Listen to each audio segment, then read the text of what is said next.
we decided to try and do the front bump stops, and so we tried to do it as somebody else did without compressing the springs, and we could not get the MetalCloak bump stops through the coils, even all stretched out.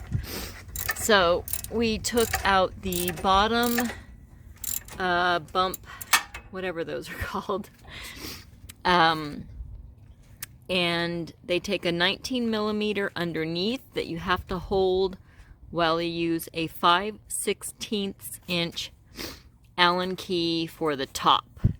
So now we are trying to compress the spring enough to get it off, and we'll be back.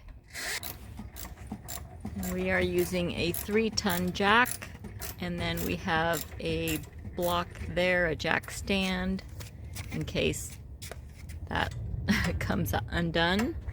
That's our safety net, and I have the Jeep backed up to a curb so it's not going anywhere. The spring wants to kill you. And we are being very cautious because the spring wants to kill you, as we've been told. Okay, we got the spring off. Here it is.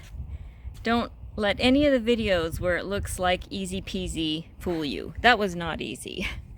You do need to make sure these are on the bottom. We did it wrong the first time and we had to reset them, because otherwise the screw end will be too long and you won't be able to lift it out. And then I just yanked on this and pulled it out of there. I'm gonna make sure that that's clean, it feels clean, and we're gonna use just some dish soap on that and the new MetalCloak bump stop. And I'm just gonna wipe all this down and then we can put it back together. It also honestly would have been easier if we took the tire off. So I think we're gonna do that on the other side.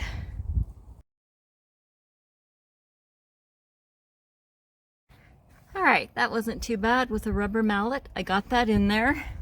I just put a little dish soap around the rim and on the inside, oops, and the inside of that. And you can see the difference. I have to turn them this way. Top to bottom.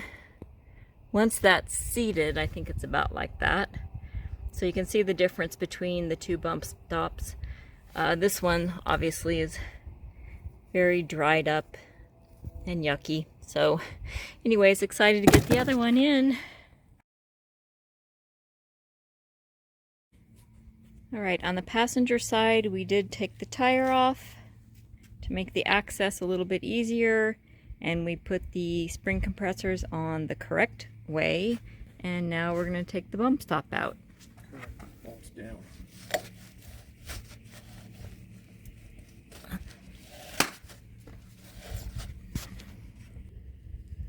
All right, that one's a little bit harder to get out, but I got it out.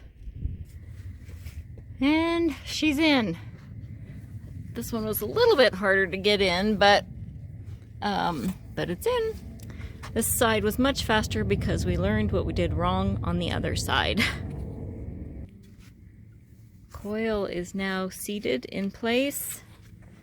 And we've got that right where it's supposed to be.